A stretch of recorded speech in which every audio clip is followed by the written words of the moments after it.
Hello बच्चों। इस time पर तो ये भी नहीं पूछ सकते आप लोगों से कि आप लोग कैसे हैं, कैसा पेपर गया। डेफिनेटली जिस तरीके से एग्ज़ाम का लेवल था, चाहे वो फिज़िक्स की बात की जाए, चाहे वो केमिस्ट्री की बात की जाए, चाहे बायोलॉजी की बात की जाए, ठीक है, तीनों में क्वेश्चंस जो है वो बहुत ट्रिकी बेसिस पर बनाए गए थे। इवन फिज़िक्स में तो बहुत टफ क्वेश्चंस हैं आपके, केमिस्ट्री में मॉडरेट है बट लेंदी है। बायोलॉजी की स्पेसिफिकली मैं बात करूँ तो जिस तरीके से स्टेटमेंट एक क्वेश्चन है फ्रॉग से, रेस्पिरेशन से, तो स्टेटमेंट क्वेश्चन आपसे बहुत ही सिंपल तरीके से पूछ लिए जाते थे कि स्टेटमेंट 1 करेक्ट है, स्टेटमेंट 2 इनकरेक्ट है, इस तरीके से।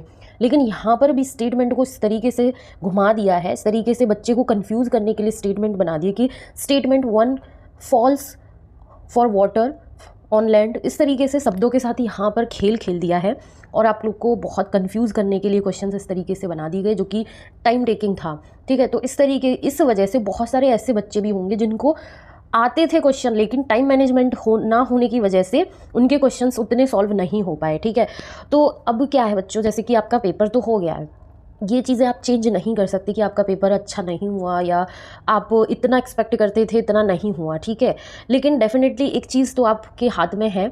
इस टाइम पर तो आपको कुछ भी समझ में नहीं आ रहा होगा क्योंकि दिमाग में आपके उतनी ही चीज़ें चल रही हैं जितनी कि एक रात पहले थी नीट एग्ज़ाम से, कि एग्ज़ाम किस तरीके का आएगा, क्या लेवल होगा, कैसे क्वेश्चन आएंगे। अब जब एग्ज़ाम हो गया है, ठीक है, टफ एग्ज़ाम होने की वजह से माइंड में फिर से बहुत सारी चीज़ें इस टाइम पर चल रही होंगी, जैसे कि आपको रोना आ रहा होगा, आपका मन जो है ना वो गर्दन तक भर गया होगा। ठीक है, लेकिन कुछ बोलने की हिम्मत नहीं हो रही है, मतलब किसी से बात नहीं करना चाहते हो, इवन नहीं होती है। ये सब चीज़ें नेचुरल हैं। आपको रोने का मन कर रहा है, बिल्कुल रो लो। अगर यदि बात करने का मन नहीं कर रहा है तो आप मत बात करो किसी से। अगर यदि बात करने का मन कर रहा है, ठीक है, आप अपने मम्मी पापा से या फिर अपने बहन भाई से या फिर अपने किसी दोस्त से बात कर सकते हैं, तो वहाँ पर आप बात कर सकते हो। लेकिन मैं अपना पर्सनल एक्सपीरियंस अगर कुछ बताऊँगी तो डेफिनेटली यही होगा कि इस टाइम पर आपको सिर्फ रोना आ रहा होगा, आपका जी यहाँ तक भर रहा होगा और मन नहीं कर रहा होगा किसी से बात करने का। ठीक है, क्योंकि ये सारी चीज़ें नेचुरल होती हैं जो कि हर एक इंसान के साथ होती है जब वो कुछ इस तरीके के एग्जाम्स देता है या फिर कुछ इस तरीके के काम करता है कि उसको एक एक्सपेक्टेशन होती है बट वो चीज़ें फुलफिल नहीं हो पाती हैं। तो बच्चों, मेरी आपसे हाथ जोड़कर रिक्वेस्ट है यहाँ पर कि आप अपने आप को थोड़ा टाइम दें। 1 दिन का, 2 दिन का, 4 दिन लगे, 10 दिन लगे, ठीक है, थोड़ा टाइम दें, अपने आप को शांत करें, हिम्मत रखें, लेकिन चीज़ों के साथ कभी भी गिव अप मत करना, क्योंकि कोई भी एग्ज़ाम हो, कोई भी कुछ भी चीज़ें हो, वो आपकी लाइफ से ज़्यादा बड़ी नहीं है। ठीक है, तो इसलिए आप अपने आप पर हिम्मत रखें, अपने आप पर कॉन्फिडेंस रखें, क्योंकि ये चीज़ शायद आपसे कोई बोलने वाला नहीं होगा कि आप 17 साल के हो, 18, 19, ज़्यादा से ज़्यादा 20 ईयर्स के हो गए। इतनी छोटी एज पर आपने इतनी हिम्मत जुटाई, इतना हाई लेवल के एग्ज़ाम के लिए अपने आप को प्रिपेयर किया कि मैं ये चीज़ करूँगा, करूँगी। ठीक है, और उसकी प्रिपरेशन की 2 साल। ठीक है, तो ये हिम्मत भी रखना, ये हिम्मत, ये कॉन्फिडेंस भी आना अपने आप में बहुत बड़ा अचीवमेंट होता है। ठीक है, तो आप कभी हिम्मत मत हारना, क्योंकि बहुत ज़रूरी है खुद पर कॉन्फिडेंस रखना, खुद के पास हिम्मत रखना। टाइम लो, थोड़ा सा रिलैक्स हो। उसके बाद मैं आपसे ये भी कहना चाहूँगी कि जब आप थोड़ा टाइम लेके अपना रिलैक्स हो जाएंगे, हिम्मत रखेंगे, तो पेपर उठाना अपना, फिर उसको पूरा एनालिसिस करना। क्या करना है एनालिसिस में कि तीनों सब्जेक्ट का आपको देखना है कि एनसीईआरटी से बाहर से तो पेपर नहीं आया, लेकिन एनसीईआरटी में से ही किस तरीके से क्वेश्चंस जो हैं वो बना दिए हैं। ठीक है, इवन मैं तो बायोलॉजी की ही बात करूंगी ज़्यादा, कि मैंने बायोलॉजी का जो पेपर देखा था, जैसे हम हाई वेटेज यूनिट्स मानते हैं कि सेल वाला है, प्लांट फिजियो है, जेनेटिक्स है, बायोटेक्नोलॉजी है, ठीक है, एनिमल फिजियोलॉजी है।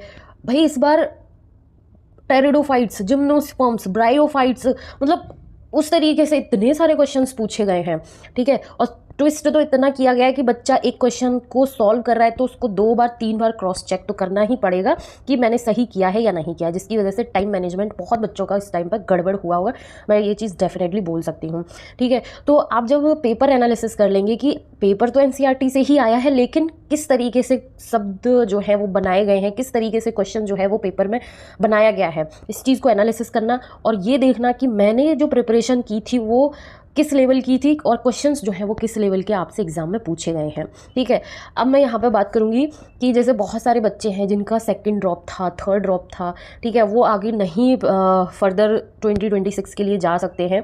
ठीक है, तो कहीं ना कहीं ये बात तो उनके लिए बहुत ज़्यादा सैड होगी, क्योंकि डॉक्टर का सपना लेके उन्होंने प्रिपरेशन स्टार्ट की थी, 2 साल 3 साल अपने लगाए इस चीज़ में, बट फिर भी उसका रिजल्ट नहीं मिल पाया उनको। तो आप उनसे ये चीज़ सीख सकते हैं ठीक है, जो जूनियर है, जो फर्स्ट अटैम्प्ट दिए हैं या फिर जिनका फर्स्ट अटैम्प्ट होने वाला है 2026 में, कि पेपर का लेवल कुछ भी हो सकता है, बट बहुत ज़्यादा आउट ऑफ एनसीईआरटी नहीं आएगा बच्चों। जो सिलेबस है आपका एनसीईआरटी का जो सिलेबस है उसी से आएगा, लेकिन क्वेश्चंस जो है वो इस तरीके से मॉडिफाई कर दिए जाएंगे कि आपको बहुत ज़्यादा कंफ्यूज करा दिया जा सकता है, ठीक है, क्वेश्चंस को लेकर। तो आपको प्रिपरेशन उसी तरीके से स्टार्ट करनी है कि एनसीईआरटी का हर एक शब्द, हर एक लाइन, हर एक स्टेटमेंट आपको अपने माइंड में यहाँ पर फिट कर लेना है, ठीक है। साथ ही साथ जितना मैक्सिमम पीवाईक्यूज आप कर सकते हो करो, सिर्फ पीवाईक्यूज करना नहीं है, आपको एक चीज़ ये भी करनी है कि ये चीज़ समझनी है कि हमसे क्वेश्चन जो है वो किस तरीके से पूछा गया है, ठीक है। और अब आप ये लेकर टारगेट लेकर ना चले कि जो हाई वेटेज वाले यूनिट्स हैं, हाई वेटेज वाले टॉपिक्स हैं, वो चीज़ पेपर कहीं से भी आ सकता है। और जब 4 नंबर का आपके पास एक क्वेश्चन आता है किसी भी टॉपिक से, तो वो अपने आप में एक हाई वेटेज टॉपिक है, ठीक है। तो बहुत ज़्यादा बात ना करते हुए बस इतना है कि हिम्मत रखना, अपने ऊपर कॉन्फिडेंस रखना, कभी गिव अप नहीं करना। साथ ही साथ थोड़ा अपने आप को टाइम दो, रिलैक्स हो, पेपर को एनालिसिस करो, उसके बाद अगेन एक फ्रेश रीस्टार्ट करना, क्योंकि अगर आप 2026 देने वाले हो तो उसमें भी आपके पास बहुत ज़्यादा टाइम नहीं है, क्योंकि सिलेबस आपका बहुत ज़्यादा है, ठीक है। और टाइम मैनेजमेंट के साथ आप पढ़ाई करना सीखना, स्मार्ट तरीके से, किस तरीके से स्मार्ट स्ट्रेटजी जो है वो फॉलो की जाए, वो चीज़ करना। अगर यदि आपको कोई मन में डाउट है, कुछ भी बोलने का मन कर रहा है, तो आप प्लीज़ कमेंट सेक्शन में ज़रूर कमेंट कर सकते हैं। कोई भी किसी भी तरीके की क्वेरी है तो उसके लिए भी आप कमेंट कर सकते हैं। एंड हिम्मत ज़रूर रखना बच्चों, कभी गिव अप मत करना। Love you.